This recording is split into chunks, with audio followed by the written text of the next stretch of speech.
I am going to show you how to enable ghost mode on Live 360 to help you manage your location privacy and limit when your circle can see your movements. So to get started, open the Live 360 app on your device. Then, you need to tap on the gear icon located at the top left corner of your screen to access the settings menu. From there, look for the option labeled location sharing and tap on it.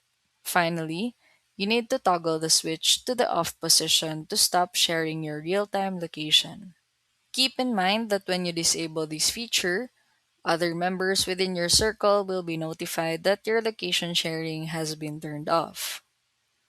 Alternatively, you can achieve a similar effect by disabling GPS directly from your phone's system settings, which effectively prevents the app from tracking your device entirely. While these methods effectively stop real time location updates, always remember that any location history or status updates previously recorded will remain, and your circle will be aware that you have restricted their access.